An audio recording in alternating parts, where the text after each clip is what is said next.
People just will say, oh, well, no, it's the same thing. Let's just give me a little more time. All right. Now, I've sent the first invitation. I'm sending another invitation. In law, even as a first offender, you get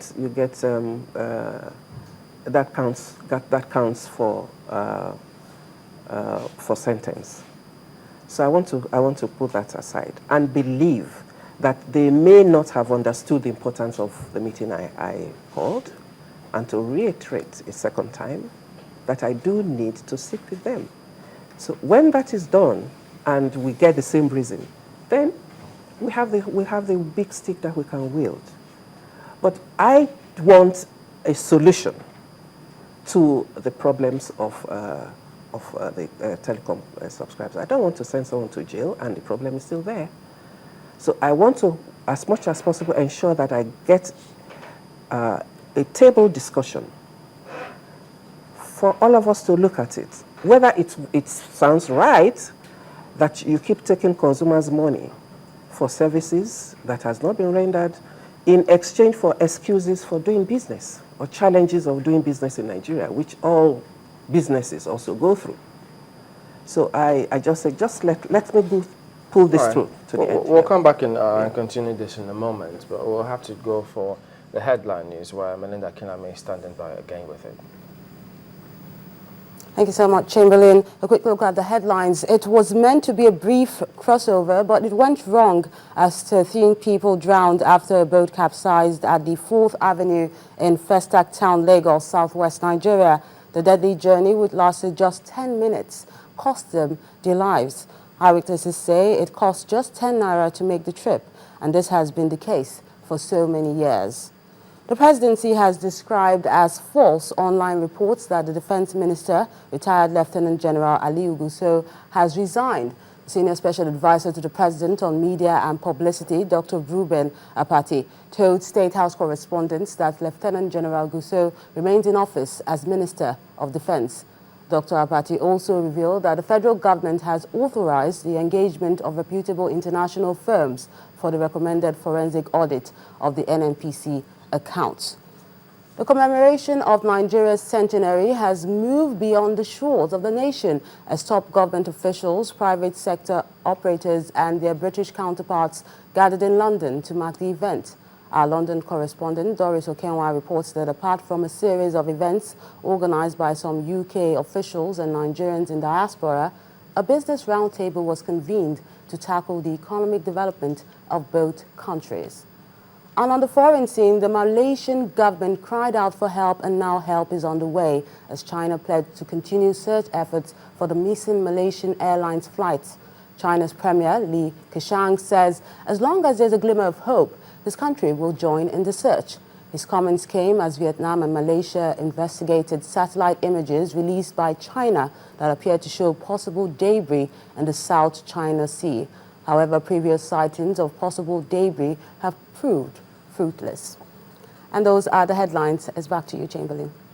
Thank you, Melinda. We still have the Director General of Consumer Protection Council, CPC, here with us, Dupe Atoke, and we're looking at consumer issues, especially as we focus on fix our phone rights. That's a theme for this year's commemoration of the World Consumer Rights Day. And part of what the CPC may face in you trying to put your foot down for the consumers could be interagency rivalry.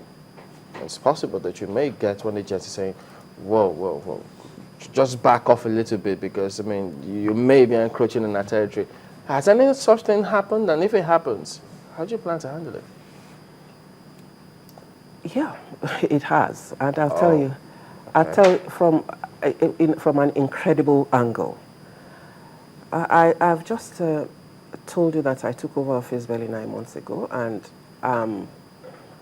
putting into practice the law as it is. And I've investigated several companies because my way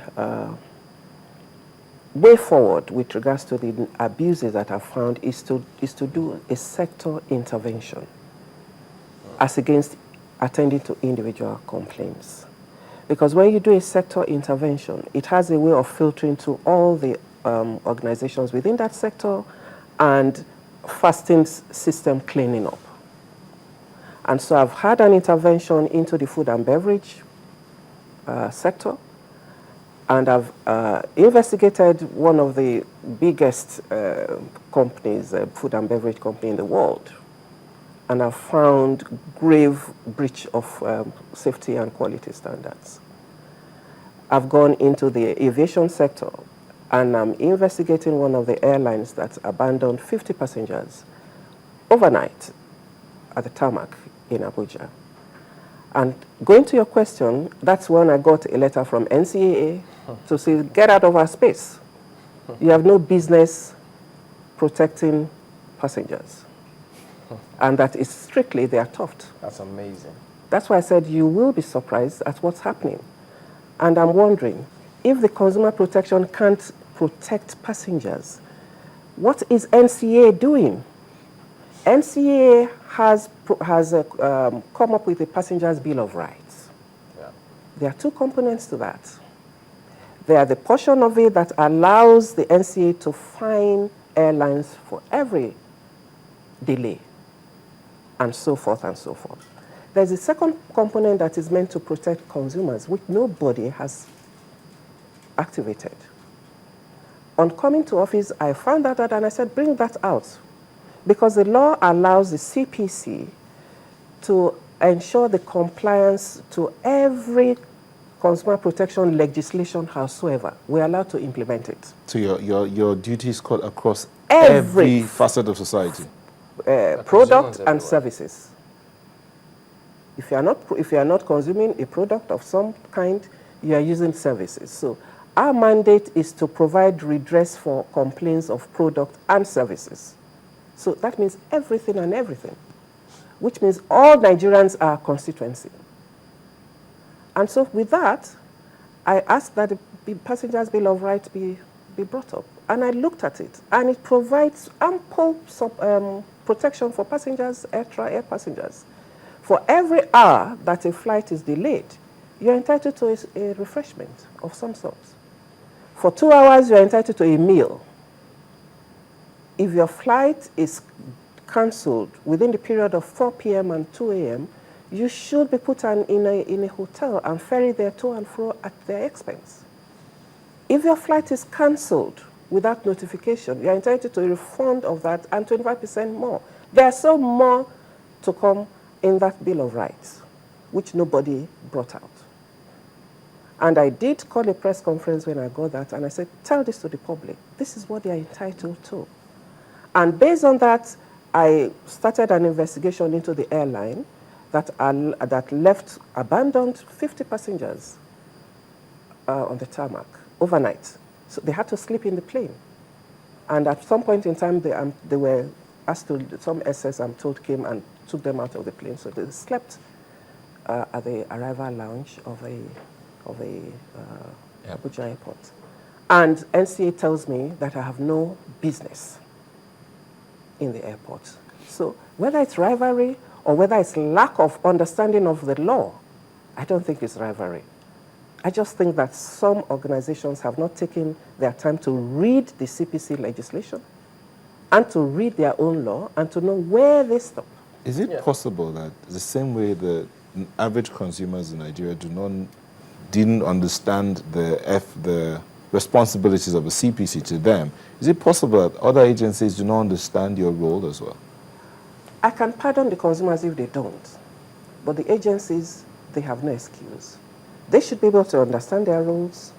They should be able to understand every other role or role of every other agency that they think their paths cross. They have legal departments. They subject our laws to their review and come up with an understanding. So I'm not ready to excuse any government agency that does not know its mandate and other mandates for which you may have a seeming overlap. Because with this Protection Council, there are other agencies that have consumer protection, sort of. NAFDAC, for instance, which a lot of other people also misunderstand, they regulate, but they are not empowered to redress in terms of complaints. They are to standardize